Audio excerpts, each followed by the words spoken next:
Welcome to Revelation is relevant in our times. It is relevant because our time is the end times. My name is Kyle. We are now at part 10 and will look at events that occur during the day of the Lord. As discussed in part 9, the day of the Lord lasts about 1 year. Originally, I thought I would cover all the events within this module, but I felt that I would not do justice to it, and hence will split it into two modules, part 10 and part 11. In part 10, we will only cover what or who is Mystery Babylon and the Scarlet Woman, also known as the mother of all harlots. It will most likely be from Revelation chapter 17 and 18. We will allocate part 11, chapter 19, for the Battle of Armageddon. Recapping the timeline we had so far, the first four seals are the four horsemen, followed by the fifth seal, the Great Tribulation. After that, Christ will appear in the sky, and we will be raptured. It's only then that the wrath of God descends on those left on earth. Some preachers holding this view have a new term. They call it pre-wrath. That is rapture before the wrath of God. There is really not much difference between pre-wrath and post-tribulation when it comes to the order of events.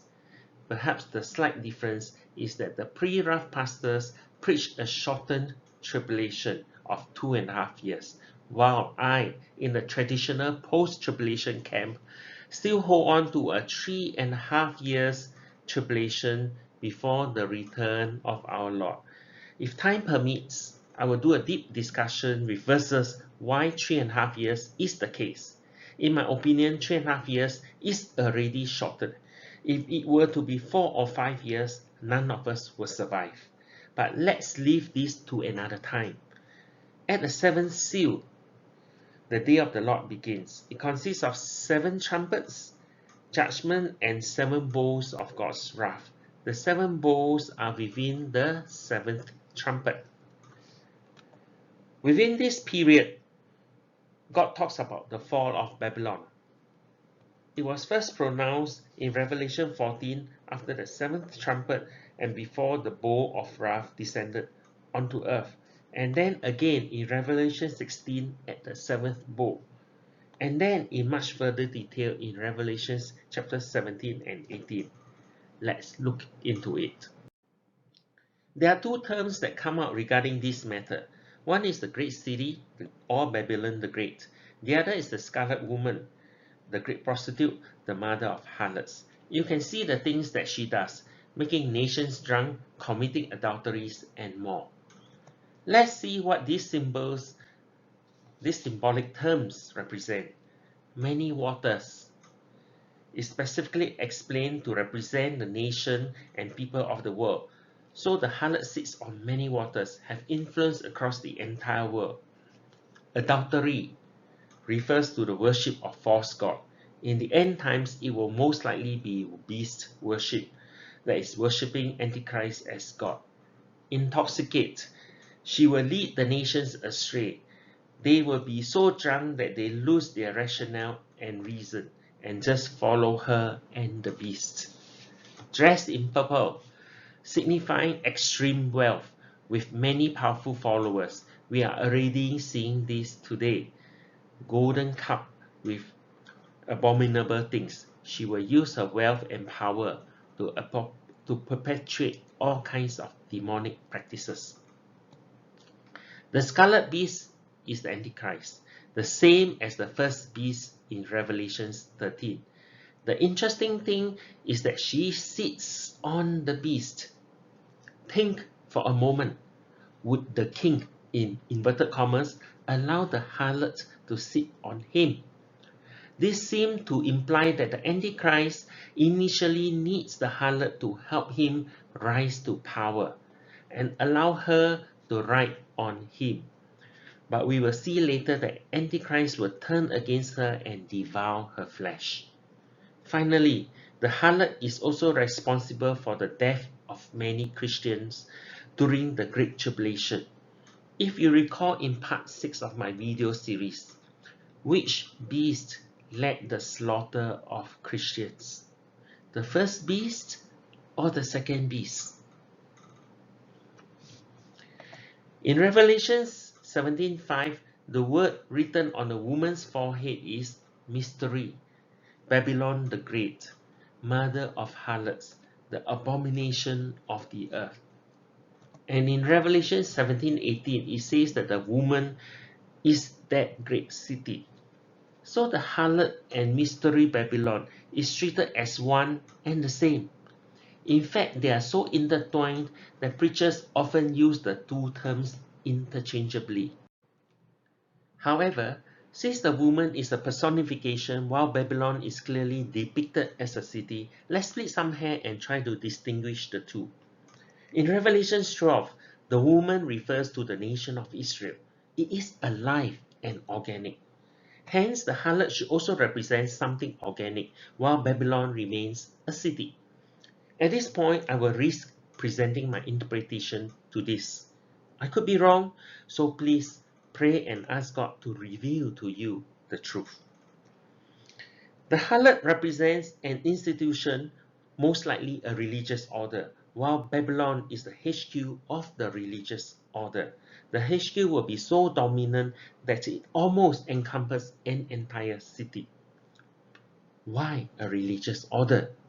We covered this in part 6. A religious order is the only tool to counter Christian faith and cause many to fall away. Not only that, that religious order will have some biblical teachings intertwined into it. Christians will never accept a pure Muslim, Hindu, or Buddhist religious teaching. As of today, the One World Religion initiative seems like a good candidate. Throughout Revelation 17 and 18, the false prophet was not mentioned at all. However, it is very likely that he is the leader of this religious order. The fall of Babylon is decreed by God. It was announced on 2 separate occasions. This is the law of twice mention. Quote Genesis 41:32. Because God said it 2 times, he has established this and will bring it to pass shortly. In Revelation 17, we see 10 horns, which are 10 new kingdoms, given over to the beast. They will hate the harlot, destroy her institution, kill her priests, and burn the city up. Then in Revelation 18, we have description of mourning and lamentations of leaders alike to her and merchants who are profiting from her. In one day, it was destroyed by fire. In 1 hour, judgment comes. In 1 hour, riches come to nothing. In 1 hour, it was made desolate. The fall is fast and quick. And the kings and merchants all stand at a distance, lamenting. They no longer dare to be associated with her. So don't be enticed into Babylon. No help will come in her hour of need. This event happens at the very end, the 7th bowl where God completes his wrath. We have already talked about the false prophet in part 6. So let's now look at Babylon. Which city do you think it could be? The verses in Revelations give us some clue. The famous one says it sits on 7 hills. And there's another one. It is the port city, or have a port at its outskirts. There are many cities that claim to have 7 hills. You can Google that yourself. But when we consider port cities, many are eliminated, leaving only 3. Rome, Istanbul, and Lisbon. But when you consider other factors, like their influence over Israel, past and present, then we can eliminate Lisbon and leaving us with Rome and Istanbul. Rome is the famous one that most Bible scholars, in fact, all are aware of. However, its port is about 30 km from the city center, and technically it is at its outskirts. One has to travel out of the city into suburban before reaching the port. Also, Rome's 7 hills are not that obvious today. It is rather flat. Istanbul's Seven Hills is very scenic. I was in Istanbul in 2007, and while strolling along the streets in the evening, we exclaimed how beautiful it is. My Turkish host then proudly told us that their city is known to sit on seven hills. This city used to be called Constantinople and was the capital of the Roman Empire. During the Ottoman Empire, which occupied Israel, Constantinople was also one of its capital. Well, history does not equate the future, and I'm not saying that Istanbul is the end times Babylon. However, I'm not ruling it out. I rather watch both and not be blindsided nor be caught by surprise. Now our end times chart have one more event added. How is the fall of Babylon relevant to us? We would already have been raptured. It is for those who refuse to follow Jesus. In Revelation 18, God calls his people to get out of Babylon. You mean there are still God's people in Babylon during God's wrath? I can propose three possibilities. First, God is referring to the people still surviving on earth. Every single human being is his people since he's our maker. Second possibility, God is calling the 144,000 that were not raptured. But these are his steadfast servants. They should already not be in Babylon. Third and most likely possibility, he is calling us end times Christian now.